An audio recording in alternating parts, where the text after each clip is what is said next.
ყოფითი ემოცია არის ეს განსაკუთრებულად შემაწუხებელია ხოლმე და ასე დროს როგორც ფსიქოლოგიურ ასევე ფიზიკურ ტკივილს განვიცდით ხოლმე, ხო? ამიტომ მნიშვნელოვანია რომ მათგან განთავისუფლდეთ და ახლა ამ რჩევებს გაგვიზიარებს ფსიქოლოგი და არტ-თერაპევტი ლალი ბადრიძე. დილა მშვიდობისა ქალბატონო ლალი. დილა მშვიდობის ფსიქოთერაპევტი. ფსიქოთერაპევტი. რა იწვევს ზოგადად ამ უარყოფით ემოციებს და როგორ უნდა განთავისუფლდეთ მისგან? ძალიან საინტერესო ექსპერიმენტი ჩატარდა მე-20 საუკუნის ბოლოს იაპონიაში. იაპონელმა მეცნიერმა მასირო იმოტომ ჩაატარა ეს ექსპერიმენტი და შეიძლება თქვენ გსმენიათ ამის შესახებ. სტუდენტებს თხოვა, რომ წყლის ბოთლებთან სხვადასხვანაირი ემოციით ელაპარაკათ. წყლით სავსე ბოთლებთან. ერთს ესაუბრებოდნენ ნეგატიურად, შეურაცხყოფას აყენებდნენ, ცოტა ისეთ სიტყვებს ეუბნებოდნენ, არასასიამოვნოდ, ძალიან ამცირებდნენ. მეორე წყლის ბოთლს ეფერებოდნენ, ესიყვარულებოდნენ, სასიყვარულო. ხო, მოკლედ, ძალიან ისეთ პოზიტიურ ენერგიას გადასცემდნენ. მესამე საერთოდ აიგნორებდნენ. შემდეგ ეს წყალი გაყინეს და დააკვირდნენ, როგორი კრისტალები იყო თითოეული წყლის შემადგენლობაში და აღმოჩნდა, რომ პირველი, რომელსაც შეურაცხყოფას აყენებდნენ, იყო საშინელი ფორმის უფორმო კრისტალები, ძალიან ისეთი. მეორე, რომელსაც ეფერებოდნენ, აი თოვლის ფიფქივით კრისტალები იყო და სხვადასხვა ეს დევს კიდევაც ეს სურათებიც ინტერნეტში და მესამე, რომელსაც აიგნორებდნენ, ნუ ხანასე იყო არც იქით არც აქეთ. ეხლა წარმოიდგინეთ თქვენ, რომ ადამიანის სხეული ხო 70% არის წყალი. აბა. ხო და ჩვენ როცა ესე გვექცევიან, ან ესე გვესაუბრებიან, ან საკუთარ თავს, ან სხვას ესე ვესაუბრებით, ხო ნეგატიურად. ეს ჩვენი კრისტალები ხო რეაგირებენ, ეს ჩვენი სხეული ხო ამდენ ნეგატივს იღებს და ეს ჩვენი კრისტალებიც ხო იცვლება, ხო? ბუნებრივია. ეს იგი ჯანმრთელობაზეც მოქმედებს, განწყობაზეც მოქმედებს და ცხოვრების ხარისხსაც ყველაფერზე. აბა, რა თქმა უნდა. ისე ადამიანები, რომლებიც აი დაას ვარ დაკვირვებული და იმედია დამეთანხმებთ. ადამიანები, რომლებიც ძირითადად აი ნეგატივს უშვებენ თავისი სხეულიდან, პირიდან, საქციელებიდან. სახეზეა ესახებათ. ისეთი ნაკვთები უვითარდებათ, რომელიც აი ცოტა იმას რითს გიქმნის შეხედვის დროს. დამიფიქსირებია ასეთი რამ ადამიანზე. ასევე პირიქით. სხვადასხვა ნაკვთები ხო უფრო გამოკვეთილი ხდება. სიმპათია რო გიჩნდება ხო არის, რომ აი დაინახე ადამიანი არ იცნობ, მაგრამ სიმპათია გიჩნდება და განწყობა. იმიტომ რომ გრძნობ, რომ შიგნიდან დადებითი ენერგეტიკა აქვს და ისეთი ადამიანია და გარეგნობაზე მართლა მოქმედებს. ნუ ყოველთვის არ არის ხოლმე ის გარემო პირობები, რომ კარგად ვიგრძნობთ თავი და ბედნიერად. სწორედ ამიტომ მნიშვნელოვანია, რომ ამ უარყოფითი ემოციებისგან განთავისუფლდეთ. არსებობს რაიმე გზები და ხერხები, რომლებსაც ახლა გაგვიზიარებთ და ჩვენ ცხოვრების ხარისხს უკეთესობისკენ წარმართავთ? რა თქმა უნდა, არსებობს. ძალიან ბევრი საშუალება იმისი, რომ განთავისუფლდეთ ნეგატიური ემოციებისგან. ნუ ამ სტრესისგან, ხო სტრესი ახლა ყოველდღიურობაში იმდენი გვხვდება ჩვენ, ისედაც სტრესის გარეშე ცხოვრება არ არსებობს, მაგრამ ის რომელიც მე მაზიანებს, უნდა ვეცადო რომ გადავამუშავო. აი როგორ რა ხერხები გვინდა რა. თუ აი რატო უნდა გადავამუშავო? რა საკვირველი? ენერგიის მუდმივობის კანონი ახლა კარგად იცით, ხო? ის ენერგია, რომელიც წარმოიშვება ჩემს ორგანიზმში, ჩემთან ვერ რჩება. მას სჭირდება გადამუშავება, რომ რაღაცა სხვა ენერგიად გადაიქმნას და 6 გზა არსებობს ამისი გადამუშავების, როგორ გამთავისუფლდეთ. მოკლედ. პირველი და ერთ-ერთი აი ეხლა სიუჟეტი რაც იყო, რომ ცეკვავენ, ერთობიან. ერთ-ერთი გზა არის შემოქმედებითი გადამუშავება, როდესაც ადამიანები ცეკვავენ, ლექსებს წერენ, მღერიან. შენ ნუ მისწრებ ხა. არა, მისწრებ, არა, მისწრებ მეთქი. ხო, არა, გეხუმრები. ის რომ შემოქმედებითი გადამუშავება, ანუ მღერი, ცეკვავ, ლექს წერ, რაღაც ხატავ. ეს არის შემოქმედებითი გადამუშავება. აი ამ ცეკვაში ღასალობა შენ სწორი თქვი, ფიზიკური აქტივობაც იყო. ანუ მეორე ეს არის ფიზიკური გადამუშავება. როცა სპორტით ხარ დაკავებული, დადიხარ, დარბიხარ, ალაგებ, რეცხავ. მე მაგალითად ჩემთან გაუცნობიერებლად მე დავაკვირდი, აი სტრესის დროს ვიცი რომ ან ჭურჭლის რეცხვას ვიწყებ. და მე მივხვდი რომ თურმე ეს მეხმარება, რომ ნეგატივი ფიზიკური აქტივობა რომ გადავიდე და თუნდაც სიარული. ბილ გეიტს არ ქონია სახში ჭურჭლის არწყის მანქანა და სამსახურში რომ მოდისო აი ესე თურმე ჭურჭელს რეცხავს რომ ხო თავად რეცხავს თავად ბილ გეიტს იმიტომ რომ ეს ნეგატიური ენერგია გადაამუშავოს და წყალს გაატანოს თუმცა დუშის მიღება აი ეს წყალი ძალიან კარგად მოქმედებს მოკლედ სხეულებრივი გადამუშავება ნებისმიერი ფორმით წყალთან ურთიერთობა ერთ-ერთი სიამოვნებაა კი და თუ არ არის მის საშუალება ხა თქო სამსახურში გაგაბრაზეს ხო და ხა უცებ სადიპოვი შედამდუშდა თუნდაც აი ხელები რო შეუშვერო იმ წყალს სასიამოვნო ტემპერატურის რაც შენ მოგწონს და უბრალოდ აი ესე წყალთან იურთიერთო სხეული ამას ხო გაუთიცნობიერებლად აკეთებს. კი, ბავშვებს ძალიან უყვარს. სანი გიждდება, პატარა ჯამს აიღებს, ჩაყრით იგივე სათამაშოებს და უკანთან დგება და აი ძალიან კარგია. გარკვეული დროის მანძილზე ბავშვს მით უმეტეს ვიცით რომ უჭირს ერთ ადგილას დიდი ხნით გაჩერება, ხო? აი აქ შეუძლია კარგა ხანი ითამაშოს ამ წყალთან. მეც მსახურთან წყლის სტიქით ვარ, სამივე ოჯახი, სამივე წევრი წარმოდგენილი და აკვარიუმი მაქვს, მაგრამ აი ამ აკვარიუმიც არაჩვეულებელია. კი ბატონო, აი სხვა სიმშვიდე და რაღაცა სხვა მოაქვს. ხო და ის წეგან რას თქვია ჩიკო ეს ფეხით სიარული ძალიან მნიშვნელოვანია და ამ ფეხით სიარულის დროს იმდენი რამე შეიძლება რომ აუცილებელიც კი ათვალიერო აი უბრალოდ რომ დააკვირდე იმ ქუჩაზე სადაც დადიხარ როგორ წესი როგორ დავდივარ ცი ვერაფერს ვერ ვამჩნევ ან გაჯეტებში თავჩარგულები ანუ უცებ ხო თან მესიჯობენ თან დადიან ხო და გაცნობიერებულად ვიარო და თუნდაც შევხედო ვეცადო რაღაც ახალი დავინახო ადამიანები შევამჩნიო აუცილებლად ხო სუფთა ჰაერი ბუნება ჩამეხუტოთ თუნდაც მართლებს ანუ უფრო ქუჩას გააჩნია აჭკოგაში თუ პროსპექტზე მოდიხარ მანქანები რო დაკრია ხო არის პატარ-პატარა ქუჩები თბილისში საბედნიეროდ ბევრი გვაქვს ისეთი რომელიც არ აღმოგიჩენია ძველ თბილისში იმდენი პატარა ქუჩა ძალიან ბევრი გეთანხმებით სასიამოვნო იმდენი ძველი სახლია საინტერესო ერთი ეს არის ერთ-ერთი გადამუშავების საშუალება ეს არის ემოციური გადამუშავება რომელიც ზოგჯერ ტირი ყვირი ბრაზდები გამოთქმა ამის ხო აი ემოციურად გამოთქმა რომ ტირილიო და როცა ადამიანი გაღიზიანებულია და ვეუბნებით ხოლმე რომ ნუ ტირი რა ნუ ტირი პირიქით გამოუშვას აბა რა გამოუშვას იტიროს იყვიროს იმიტომ რომ აი ეს ნეგატივი რომ გამოდის მე თითქოს აი ტვირთი მოეხსნა და როგორ ამოისუნთქები ხო აი თავისუფლდები თითქოს ამ იმისგან და ეს ემოციური ბავშვების შემთხვევაში განსაკუთრებით მნიშვნელოვანია რომ ბიჭებზე იციან კაცი არა ხარ რა შემოკარგო უნდა იტიროს უნდა ვთქვა მეც მიტირია და გეტირება იტირე უბრალოდ ვეცადოთ რომ ბავშვმა სახელი დაარქვას ამ ემოციას რომ აი რა გატირებს რატომ იცოდეს რა მიზეზია მიზეზი რა არის ზოგჯერ რა მიზეზს რო აცნობიერებ ხო მე ადვილია რომ გაუმკლავდი ამას და აი ერთ პატარა მაგალითს გეტყვით ერთი კლიენტი ხალი მყავდა ტრენინგზე ჩვენ კლიენტებს ვეძახით არ მომწონს ეს სიტყვა საშინლად მაგრამ პაციენტი ავადმყოფია და ჩვენთან ავადმყოფები არ დადიან და ეს კლიენტიც საშინელი სიტყვა მას სხვა ვერ მოიგოთ მოკლედ ადამიანი რომელიც დადიოდა ჩვენთან ტრენინგზე და მუშაობდით ამ ტრანსფორმაციაზე რაღაცებს რო სხვანაირად შეხედოს და შეხედა სხვანაირად რაღაცებს და ერთ-ერთი თემა გვაქვს ასეთი რომ როცა რაღაცას აკეთებ ნეგატივი დაფიქრდე რომ მანამდე რას ვაკეთებდა მიზანი რა მქონდა საით მივდიოდ და მოკლედ ნუ ეს ხალი ძალიან ესეთი შეცვალა დამოკიდებულება სამყაროს დადებითად უყურებს პოზიტივი უნდა გასცეს და ერთი მეზობელი მყავსო და მოკლედ სახში მოვედიო დაღლილი და გავდივარო რომ პური უნდა ვიყიდო და შემთხვევა ეს მეზობელიო და მივესალმეო რომ გაამარჯობა და მომაქცია ყურადღებაო საერთოდ გავიარეო მეორეთაც ვეცადეო კიდე გაამარჯობათ მივესალმე როგორც და კიდე არ მომაქცია ყურადღება და მესამედ აი როცა პურის საყიდლად გადიოდა კიდე მიდის და შეხვდა ისევ ეს ხალი და ისევ ამ მთელი სულით და გულით მიესალმა რომ გაამარჯობათ როგორც ადები და ამან ისევ შეხედა ისევ დაიგნორა და უცებ ვიგრძენიო რომ აი მთლიანად გავხურდიო და მომედო ალიო ხო და ძალიან გავბრაზდიო და ვიძახიო რომ ეხა ეს გამაგლიჯინა შუაზეო და მე გამახსენდა მოკლედ ეს ტრენინგი ახალი გავლილი ჰქონდა და უცებ დავფიქრდი რომ მიზანი რა მაქვს რას ვაკეთებ სად მივდივარ გამახსენდა რომ პურზე მივდივარ და პურზე მივდივარ ამ ხალის გამარჯობა არტქმის გამო საერთოდ რა შუაშიაო აი უცებ მივხვდი რომ ჩემი მიზანი აბსოლუტურად სხვა რამეაო და ეს ხალი თავისი ნება გინდა მოგესალმება გინდა არაო და რო დავფიქრდიო რომ საით მივდიოდიო უცებ შემეცვალა დამოკიდებულება და აღარ გაიფუჭა ისე აღარ გაიფუჭა წავიდა ის პური მშვიდად იყიდა და დაბრუნდა სახში როგორი კარგი მაგალითია ხო ნუ ეს არის კიდევ რწმენით გადამუშავება.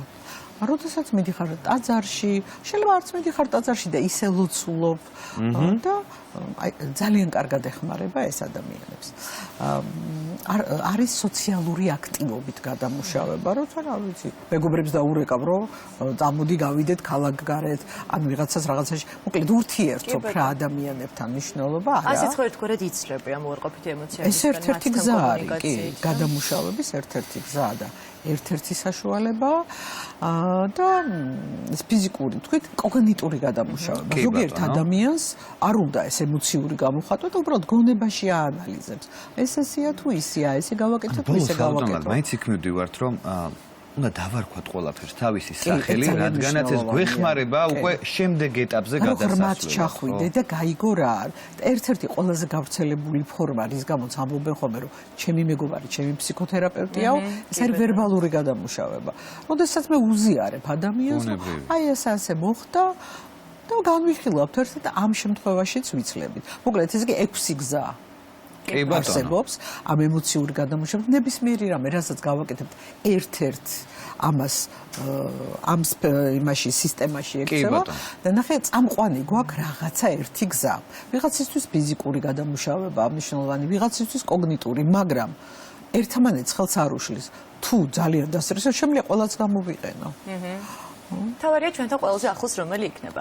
ქალბატონო ლალია, ესე იგი ეს 6 გზა უკვე ვიცით და გავიცანით ამ ყველაფერს, თუმცა პრაქტიკულად რამდენად შეიძლება სხვადასხვა აქტივობით მაგალითად, აი კონკრეტული მაგალითი რომ შემოგთავაზოთ და იმის მიხედვით განთავისუფლდეთ დაგროვებული ამ უარყოფითი ემოციებისგან და სტრესისგან. ნუ ეს ხა ჩვენ რაც ვთქვით, ეს 6-ვე პრინციპში კონკრეტული იყო და ამ 6-დან შენ რასაც გინდა აირჩევ და იმას გააკეთებ. თუმცა როგორც ვიცი, კიდევ გაქვთ ერთი დამატებული. იცი რა, ჩვენ საუბრობდით, როდესაც ემოცია თუნდაც დიდი ხნის წინ მოხდა, მაგრამ ეს მაწუხებს. და ვერ ვთავისუფლდები ამ ემოციისგან. არსებობს ძალიან ბევრი გზა არსებობს ფსიქოთერაპიაში გადამუშავების და ერთ-ერთი შემიძლია გაგიზიაროთ, ეს არის ნეიროლინგვისტური პროგრამირების ერთ-ერთი ტექნიკა, მაგრამ რამე მაგალითი, აი რამე სტრესი ხო არა გაქვთ, რომ ბარემ მაგალითზე გავარჩიოთ. კი ბატონო, მე გამიჭირდება და კონკრეტულად, მაგრამ აი ბავშვობაში იყო რაღაც მაგალითი მოხდა, რომელზეც აი ეხლაც რომ ახსენდება ცოტა აი ესე მაკეთებინებს რა. მაგრამ ნუ ეხლა თულად ეს პირდაპირ ეთერში გამიჭირდება და ამაზე საუბარი. არ გვინდა ჩვენ კონკრეტული მაგალითი, თავარია რომ შენ ეს ემოცია გაიხსენო. ვიმუშაოთ მაშინ ამ ემოციაზე? კი ბატონო. კარგი. შეგვიძლია. რა დაგჭირდება ამის? მოვიდე მეც მან? აუცილებლად. მეც გამოყვებით, აბა.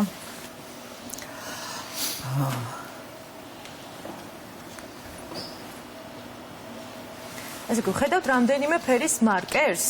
კი. ეს ყველა მარკერი უნდა გამოვიყენოთ, ხო? ნახე ვერ ისვენებს სალომე, ვერ ისვენებს. ვერა ასწრებს და. კი ბატონო, სტადიონზე მეგონა ეხლა უცბად თავი, მე მივხვდი რომ ფანჯარაში ვარ. ფანჯარაში ხარ, კი. ეს ფანჯარა თანამედროვე მითი არის და გისოსებით არის. მოდი გავცვალოთ ადგილები ეშიკო, შეგადმოდი აქეთ და ის ემოცია, რომელიც შენ ულამაზო დავხატე ცოტა, მაგრამ არა უშავს. ნახე, პირველ ფანჯარაში ხატავ იმ ემოციას, რომელიც ახაც რომ ახსენდებაო, ესა მემართებაო. აიღე ნებისმიერი მარკერი, იცი რა, დააკვირდი ჯერ შენ ემოციას, რა ფერია, როგორია, როგორი ფორმა, იმ ემოციას, რომელიც დღესაც გაწუხებს. აი ასეთი შეგრძნება. როგორი გრძნობ ამ ემოციას? ხო რო დაუკვირდები, აი რო გაგაჟრიალე. აი რო არ გინდოდა რომ მომხდარიყო. აი 1-დან 10-მდე რო შეაფასო. 8. 8 ქულიანია, კი ბატონო. სხეულის რომელ ნაწილში გრძნობ? მუცლის არეში. და არის ესეთი ზიგზაგური ფორმა, კი ბატონო. გაიხსენე მაგის წინ, სანამ ეს ამბავი მოხდებოდა, როგორ იყავი? გადასარევად. ხო, ჩვენიერი. და როგორი იყო ეს გადასარევად რო იყავი? აი, რო წარმოიდგინე, როგორი ფორმა ქონდა, როგორი ფერი იყო, ფორმა რომ მისცე და ფერი შესწარმოსაყვანია. ფორმა რომ მივცე, ალბათ იყო და რა ფერი იყო? უფრო მწვანე მობიბინე ბალახივით. აი ესე უფრო შემიძლია დავაკონკრეტო მაგალითად. აი ასე. ასეთი იყო ის შენი ემოცია. კი ბატონო, აი ცოტა ნიავი რო დაუბერავს და ხას რო იწყებს. კი ბატონო. შემდეგ უჯრაში უნდა დავხატოთ უკვე წარმოიდგინე წარმოიდგინე კი არა და რეალურად ეს სამბავი როცა მოხდა და შენ ეს დაგემართა, ერთი თვის მერე როგორი იყო ეს შენი ემოცია? ნუ პირველად ხო იყო რაკულენ დაან ისეთი. აი როგორი იყო ერთი თვის მერე? სიმძაფრე თითქ არ განელებია. მას შემდეგ ხო გეუბნებით კი წლები გავიდა და ანუ აი გახსენებაზე მაინც ის არის. თუმცა ეს ხო უფრო ეხლა განელებულია, მაგრამ აი ჯერ ვლაპარაკობთ ერთი თვის მერე როგორი იყო. კი ერთი თვის მერე მძაფრი იყო. ხო, დახატე მესამე უჯრაში ის როგორი იყო ერთი თვის მერე ეს ემოცია. ფიგურას ვფიქრობ ეხლა აი ფორმა მივცე. კი ბატონო, ფორმა მივცე.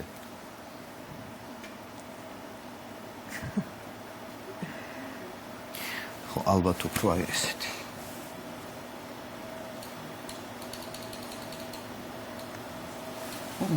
ესე ჩაკეტილი, რომ აი არ გინდა რომ აი არ გაცდეს აი გონებას პირ თვალს, რომ აი აქვე დაასრულდეს. კი ბატონო.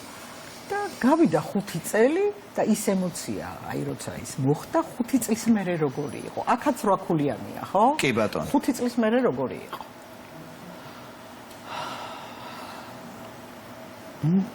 უფრო გავალურჯებდი.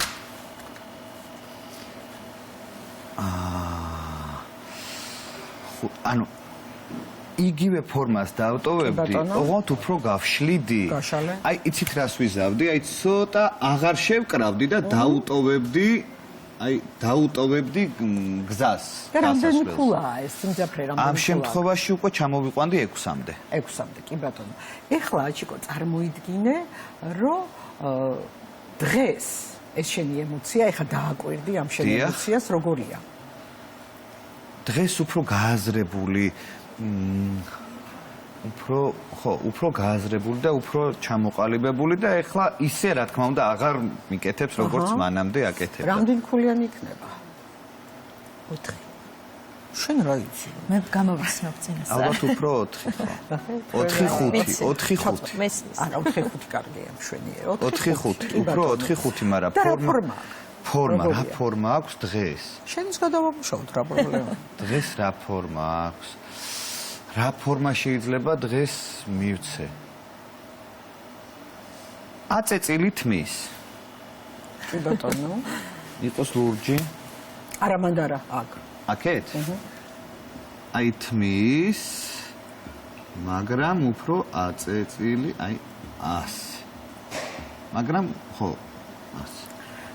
დღეს აქ ეს აწეწილი თმის ფორმა და არის ლურჯი. შენთვის პოზიტიური ფერი, როგორც მე მივხვდი, არის მწვანე. ახლა დღეს შენ შეგიძლია, ნახე, სინამდვილეში ჩვენის ემოცია კი არ გვაგდებს იმ ჩვენი დამოკიდებულება. ნამდვილად. შეიძლება ამ ემოციის მიმართ ეს დამოკიდებულება ცოტა გაალაითო. ნამდვილად. ცოტა ისეთი ფერები მისცე. აი დღევანდელ დღეს როგორი შეიძლება რომ რა ფერი შეიძლება შენ თქვი რომ აი ესო ძალიან კარგად ვიყავიო და დახატე ეს ბალახი, ხო? აი რომ შეიტანო ამაში ის ფერი, რომელიც ამას ცოტა უფრო შეამსუბუქებს. კი ბატონო, შემიძლია ოღონდ ისევ ამ ნახატშივე? კი, ამ ნახატშივე. ანუ დღეს რომ ცოტა შეამსუბუქო. ანუ ის 5-4-ზე რო არის, აი ნუ მაშინ კიდე უფრო აი დავამრგვალებდი, ანუ უფრო დავვარცხნიდი ამ აწეწილობას. წავიღებდი უფრო ყვავილისკენ. კი ბატონო. აი მე ალამას გამოვიდა. კი ბატონო. და შემდეგ წარმოიდგინე რომ გავიდა უკვე წლები, შენი სანიშვილებთან ზიხარ და უყვები აი იმ ამბავზე. რომ ესე იყო და რა ემოცია გაქვს? უკვე ეს ხა დადებითად კი ბატონო. აი აქ უკვე რა ემოცია გაქვს, როცა შვილიშვილებს უზიარებ ამ ამბავს თუნდაც. უკვე ამ გადასახედიდან უკვე წლები გავიდა, უკვე ის სიმძაფრეც აღარ არის ისეთი. მოუყვებოდი როგორც ზღაპარი. კი ბატონო. ზღაპარი, რომელსაც დავიწყებდი აი თებით, ზღვებით, მდინარეებით და ასე შემდეგ და ასე შემდეგ. აჰა, გადასარევი. და რამდენი ქულიანია ახლა ეს ემოცია? ეს დადებითისკენ წავიდა და მეზრდება უკვე. ხო. მაგრამ თუ 10-დან ქვემოთ უნდა წამოვიდე, ანუ შევამცირო ეს სტრესი, მაშინ ჩამოვიდოდი 2-ზე. 2-ზე ჩამოხვიდო. ძალიან კარგი. ეს უკვე როცა სიმღერაში ხარ, ჩამოხვედი 2-ზე და ის შენი ემოცია, ეხა აი ამ უჯრაში დახატე უკვე ის ემოცია, დახატე როგორი გახდა, აი ეხა შენ თავს რო აკვირდები, ამ წლების მერე ამ გადასახედიდან უყურებ და ძალიან ისეთია მსუბუქია, ბევრი რამე გასწავლა, ბევრი რამე სხვანაირად შეგახედა და როგორი გახდა ეს ემოცია? აი ამას დავაპატარავებდი მაგალითად პატარა კვადრატს დავტოვებდი, რადგანაც ჩემი წარსულია, ჩემი ბიოგრაფია, კი, ბატონო. იმან გამზარდა იმ ბატონო. შემთხვევაში, მაგრამ ეს უკვე მე დადებითად გავაანალიზე, გადავიყვანე და კარგია. დავაპატარავე აი ეს დიდი ეს დაპატარავდა კი და ბატონო. ის დადებითი ემოცია, რომელიც იყო? აქეთ გადმოვიყვანდი ამას ხო, აქეთ. გადმოვიყვანე. გადმოვიყვანე. და რა კარგი კლიენტია. გადმოვიყვანდი აი მოხდება. ისევ ჩემს ზღაპარს მოუხმობდი და კიდევ უფრო ახლა ყავისფერი სხვადასხვა ფერი რომ მქონდეს, კიდევ უფრო გავაფერადებდი თავის ბალახიან ყველაფრით. ძალიან კარგი. აი სადღაც იქნებოდა ის პატარა შავი კუთხე. და ბოლო უჯრაში ხატავ უკვე იმას როგორ ტრანსფორმაცია როგორ განიცადა, ეს გზები როგორ გაიარა და რად გადაიქცა. უფრო წავიყვანდი კიბეს, რომელსაც სხვადასხვა ფერის საფეხური ექნებოდა. ასე და რო შევაჯამოთ, რადგანაც ფაქტიურად დრო აღარ არის. კი ბატონო, ზუსტად მივედით. მივედით კი ბატონო, აი ესე სხვადასხვა ფერის მოკლედ. კიბეს გაფერდა ესე კი ხო ეს უარყოფითი ემოცია. ნახე, აჭიკო წითელი ნეგატივი გქონდა შენ. ამ შემთხვევაში წითელი წითლად არა, უფრო აი წითელია. ცხოვრების ფერად გავიყვანე, არა იმ აგრესიით და იმ და როგორია ეხლა, რამდენზეა ეხლა ეს ნეგატივი? ნუ დავიყვანე ერთამდე, რა ვიცი. გადასარევი. კი აი ბატონო. ერთი კიდე იყოს რომ რაღაც ერთი უნდა იყოს აუცილებელია რომ გაგვახსენოს თავიო, როცა კარგი. ნეგატიური ემოცია გქონდა, ძალიან მარტივი ტექნიკა, რომელიც მართლა მუშაობს, გავიაროთ ეს ეტაპები, თუმცა რთულ ემოციასთან მუშაობა შეიძლება თუ ბევრჯერ გავაკეთებ და აი ესე შეუცვალო. ძალიან დიდი მადლობა, თქვენ ძალიან დამეხმარეთ პირდაპირ ეთერში. ესე იგი დასწავლული ამ უარყოფითი ემოციებისგან არავინ არ ვარ. არც უნდა ვიყოთ. უკვე ვიცოდეთ როგორ უნდა გავუმკლავდეთ რა თქმა მას და უნდა. ჩვენ ეს უკვე ვისწავლეთ თქვენგან. დიდი მადლობა.